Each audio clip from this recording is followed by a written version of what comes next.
My name is Maya Henderson, and I am the Sustainability Manager for Kilroy Realty Corporation.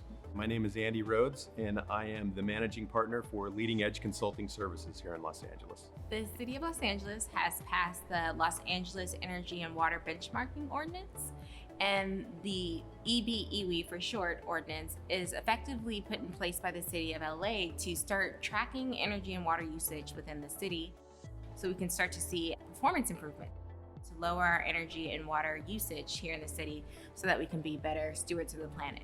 The City of Los Angeles is not the only city that's actually doing this ordinance. Ours here in Los Angeles is modeled after the City of New York's ordinance, where we're looking at energy and water consumption in commercial office buildings and multifamily buildings, residential, condominiums, a whole plethora of buildings. So in 2017, the ordinance requires buildings that are 100,000 square feet or greater to comply with the ordinance. And then in 2018, buildings that are 50,000 square feet or greater comply with the ordinance. 2019, buildings that are 20,000 square feet or larger to comply with the ordinance.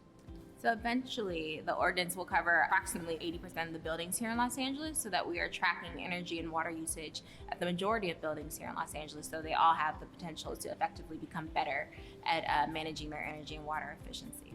Benchmarking is essentially taking all the data from your building and comparing it to a data set similar to other buildings in the United States. And it's how we benchmark is using Energy Star Portfolio Manager.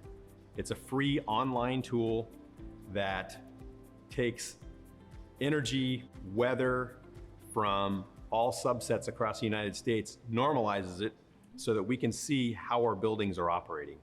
The city ordinance, EBEW, is looking for a 20% reduction across buildings.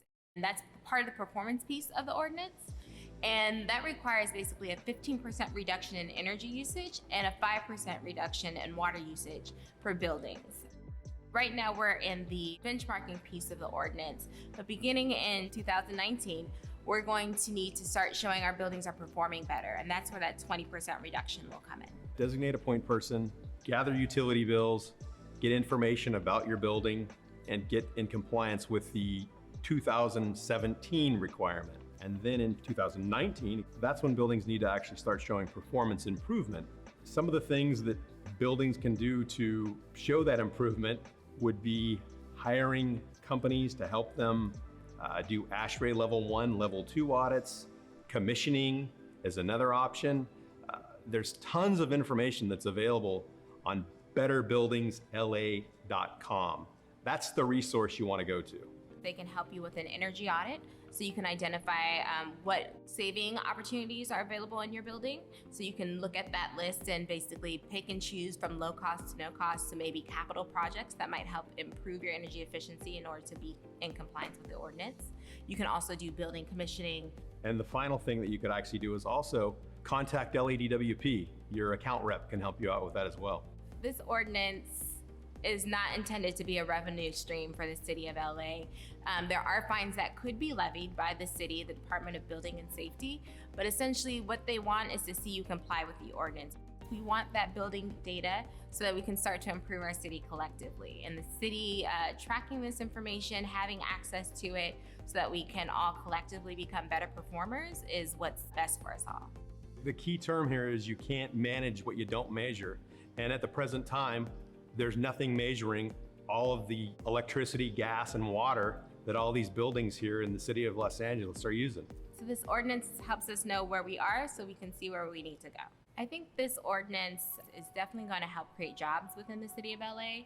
There's definitely a need to have certified and competent professionals who understand both energy and water efficiency, help building owners through this process. So not only in terms of complying with the ordinance, in terms of just benchmarking your performance, but actually taking buildings and building owners and managers through the process of energy and water efficiency. Great reps who are able to guide you and make that possible is going to be necessary here in the City of LA. So there's a lot of opportunities available. The only loser I could see in this game and in this ordinance would be LADWP, because we're going to make the buildings more efficient. They're going to use less electricity, so they're going to get less money. If you have a building that's inefficient, wouldn't you want to make it more efficient? Because then you're paying less for electricity, less for water. So put in the money, do the capital, do the improvements, you get lower utility bills, and you get a more efficient run building. This ordinance definitely benefits building owners and alike, and that building owners now will have the tools and access to providers that are needed to become better performer buildings. And that means that they're able to see energy and water costs decrease, which is going to be great for both them and their tenants. So people can start seeing lower energy bills, water bills, things that really impact our lives and our quality of life here in Los Angeles. Also, the city, through LADWP, has a high demand here in Los Angeles, and helping buildings become more efficient will lessen that burden on them so they can provide hopefully higher quality services for a lower cost. So the city's ordinance has the potential to create and foster a lot of great jobs across different sectors. You have entry-level to professional skill services jobs that will be possible in supporting this ordinance and compliance around this ordinance. I think it'll be essential that a lot of the skilled labor coming out of the universities here in Los Angeles are able to communicate around green buildings and efficiency. The types of jobs that I would envision would be energy auditors, people that are familiar with, we're gonna do lighting retrofits, you got plumbing retrofits, and then we work our way up to the higher skilled mechanical engineers that are gonna be calculating out what your savings are. We would have plumbing engineers. We actually have the water ordinance, and that's going to involve landscape, where we're going to have to change some of the way we're doing our irrigation.